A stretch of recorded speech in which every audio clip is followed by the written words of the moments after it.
Hey guys, I'm glad that you're back and still joining me. Okay, if you've made it this far, then I'm assuming that you somewhat like the videos, so I appreciate that. And hey, if you like them, why not go ahead and donate your $3 if you have not by yet, okay? Go to my website, joeyjohnsondo.com, go to the donate tab, and you'll donate through PayPal. There's a link there, and just donate $3. I appreciate it. Now that's out of the way, congratulations, we are now on viruses, okay? So we've made it through the bacteria. I want to cover some things what I call miscellaneous overflow. And what I mean by miscellaneous overflow are those are items that I feel I didn't touch on or cover too well that I think might be beneficial, especially as we start getting into the viruses section. Alright. Know that thymine can convert to thymidine, alright? And you can think thymidine is more complex, it has more letters, therefore it must be the second step, not the first step. So thymine converts into thymidine. And there are some drugs that can cause a thymineless death, and what that means is they deplete the cells of thymine, therefore causing apoptosis.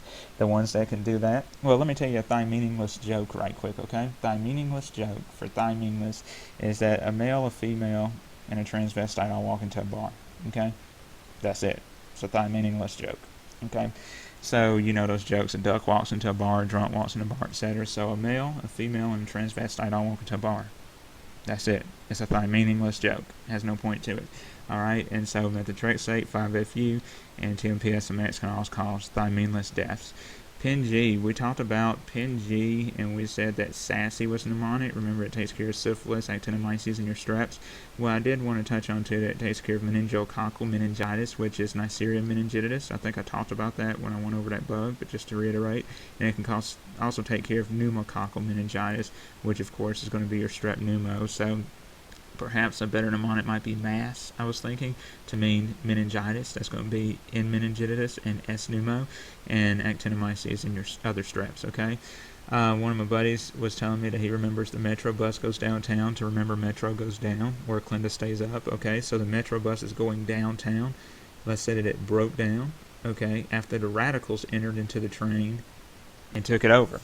Okay, they hijacked it. So metronidazole goes downtown. It takes care of the lower half of the body, and it breaks down DNA is the way that it works by releasing nitro radicals into the electron transport chain.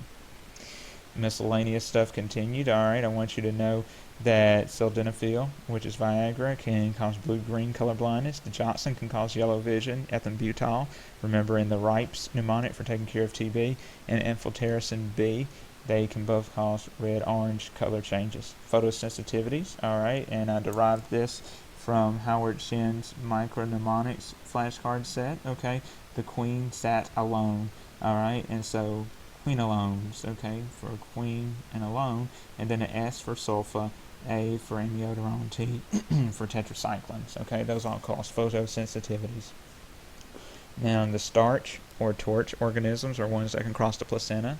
I like to remember starch, okay, because you have syphilis, toxoplasmosis, AIDS, rubella, CMV, herpes, and hepatitis. Some remember torch, in which they'll say toxoplasmosis. Other, like syphilis, rubella, CMV, and herpes or hepatitis.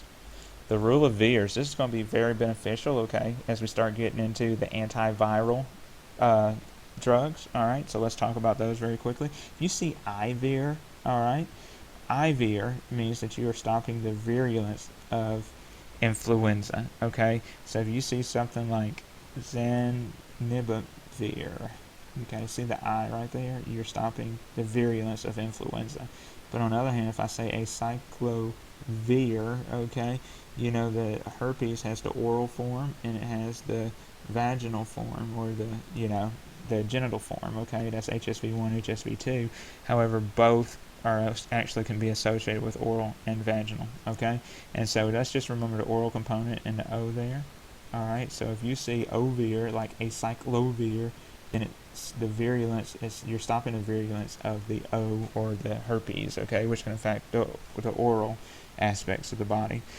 If you see something like blah, blah, blah, and then vir is in the middle, know that we're getting into the AIDS section now, okay? And so if a patient has AIDS, what you're going to give them is you're going to give them 2 NRTIs, okay? And you're going to give them 1 NRTI, okay? The NRTIs means they need phosphorylation by thymidine kinase. Remember we just talked about thymine changing into the thymidine. They have NN, that means no need for phosphorylation by thymidine kinase, okay? And for AIDS patients, you're going to give 2 drugs like this, 1 drug like that, okay?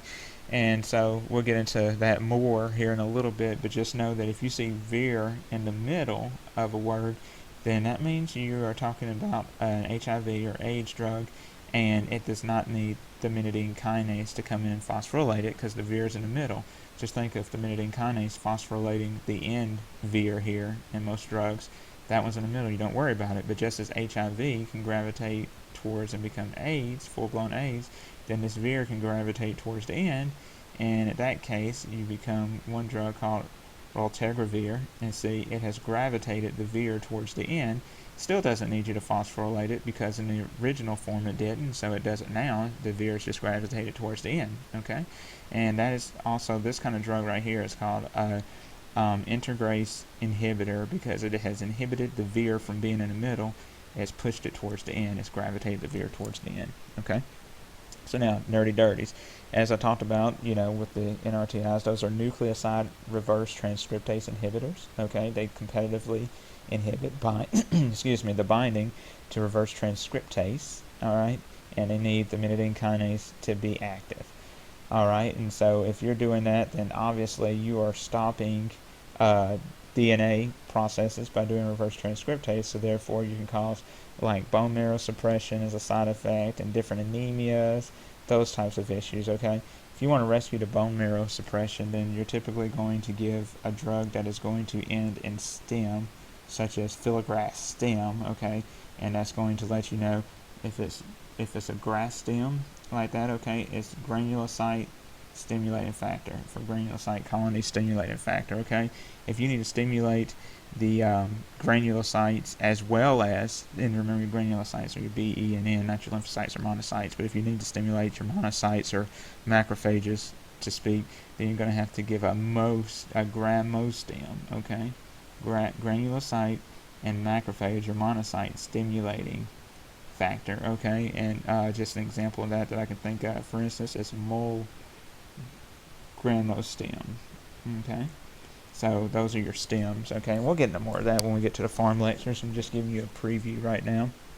All right, and so your nerdies, okay, are going to then bind, dine, and didaticine, okay? The only 2 that do not is tenofovir and abacavir, okay? Now the thing to remember is tenofovir, of all these right here, the bind, dine, and didaticine, okay? I want you to remember that, like I said, the nerdies, they also need thymidine kinase. There's no need for thymidine kinase, but the tenofovir does not need thymidine kinase because it's a perfect 10. The tenofovir it does not need thymidine kinase to come and phosphorylate it, okay? So let's get over here to the N nerdies, okay? There's no need for phosphorylation. Why? Because the VIR is hidden in the middle of these, right there, all right? See, VIR is in the middle, and even when the VIR gravitates towards the end, you don't have to worry about it, okay? All right, and so, however, the raltegravir, and that's what I talked about, integrase inhibitor, it stops it the VIR from integrating in the middle. Protease inhibitors, okay? Let's talk about proteins, all right? If you're protein, I kind of think of my daughter, she's 8, you know, when she gets about 10 or 11, she's protein. She wants to go up to be in the teenage years. She doesn't want to grow older than teen. She doesn't want to be old like her daddy, you know, of course. So she is protein at this stage. She can't wait to be a teenager and be like Austin Nally or something, right? Okay, so proteins eat way too much sugar. So hyperglycemia is a side effect of protease inhibitors. Lipid dystrophy is a side effect of protease inhibitors. Why? Because proteins also have body image issues. They're always asking, am I normal? And also, if they get teased a lot in school and they have, you know, friend breakups, their BFF doesn't want to be their friend anymore, etc., then they get stomach or GI upsets from being teased too much. So these are actually the 3 big side effects from protease inhibitors. Okay, why is the protein a protein? Well, because she or they prevent maturation. My daughter does not want to mature up and be old like me. She wants to be a teenager and be like Tuck Everlasting and stay right there and prevent maturation, right? Do you want your protein dancing on a pole? I know I don't want my protein becoming a Miley Cyrus. I don't want her twerking on the pole, right? So never, never, never. Protease inhibitors are going to inhibit the pole gene, okay? Do you want your teen dancing on a pole? Never, never, never. You're going to inhibit that junk, right? So when do we tease a protein? Never, never, never. Why would you tease a protein, man? They're already having body issues, right? As we see up there, some protease inhibitors. Also, of your protease inhibitors, okay, the ones, like I said, they're going to end in naver, as you can see right there. But ritonavir, I call it liver ritonavir because it can cause hepatic disease. And itinaver, I call it uridininaver because it causes crystallized urination. Okay, those are two to watch out for. A word about rashes. I don't want to get into that on this lecture. Let's continue on. When I had viral diarrhea, I ran to the potty. Okay, and so you can remember ran for rotavirus, adenovirus, and Norwalk. Those are all going to be your viral diarrhea causes. Okay, remember we had diarrhea that we differentiated between watery versus bloody in the bacterial zone. Now we're in the viral zone. So let's talk about rotavirus, adenovirus, and Norwalk virus. And again, that is a derivative of something I got from Howard Shinn's micropneumonics flashcard sets. Let's talk about vaccines, okay?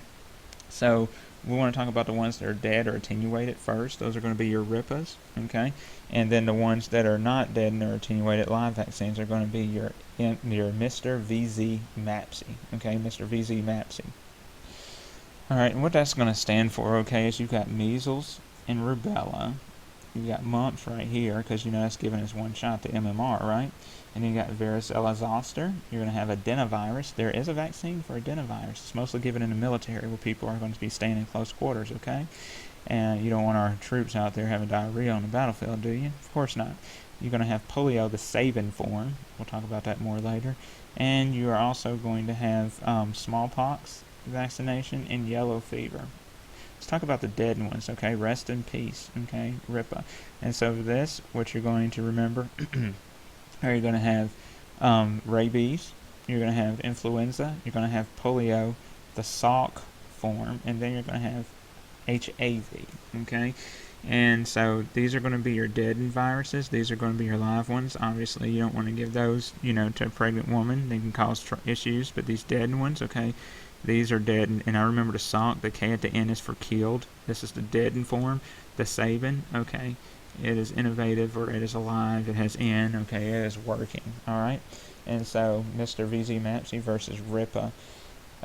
Maybe we will have time to go ahead and talk about some rashes. Like I said, I try to keep these videos under 15 minutes, okay? And so, let's go ahead. We'll talk about rashes for a second. Alright, right here is just kind of a quick and dirty list that I made up for us to review. Whoops. I am sorry that I did that. I apologize. Hold on. Okay, here we go. So this is just some high yield stuff. You guys can go back and forth with this, okay? You can feel free to pause the video and copy this down or something like that, okay? Rubeola is measles. So these are other names for it. Measles, true or hard measles, 7-day measles. They have a typical prodrome of the 3 C's, coryza, cough, and conjunctivitis. Associated signs and symptoms, you're going to have the Koplik spots. We'll talk about that more as we get to it. So what I'm just going to go through right now, okay, is the rash spreading. That is high yield. Rubeola is going to go head down. Scarlet fever, head down. Rubella, head down. Okay? Now here we go. The parvovirus, you might get the slap cheek, and in that case it's going to start at the head, and then it's going to go down to the arms and then to the trunk and legs. Okay? So know that form right there. Also know whether or not they cause fever. Okay? Typically a high fever with flu-like symptoms right here with rubeola. Yes, scarlet fever will have a fever. That makes sense, right? You got a low-grade fever with the rubella, and you're going to get a fever here, yes, but you're also going to have systemic effects and desquamation and Nikolsky sign for scarlet skin. And for parvovirus, you'll have a very low fever, okay? Roseola, that one is the one that's going to have an extremely sudden onset of high fever, okay? Yeah, know that that's going to go from the trunk to the extremities. The roseola is. And the way I think about that is just a rose, you're holding it dear to your heart, okay? 6 and 7, right there, HHV, and then it spreads from your heart on out, alright? Now here's the final ones. I want you to look over this. As I said, pause the video, do whatever, oh goodness, whatever you need to do to get these in your head, okay? I'm sorry.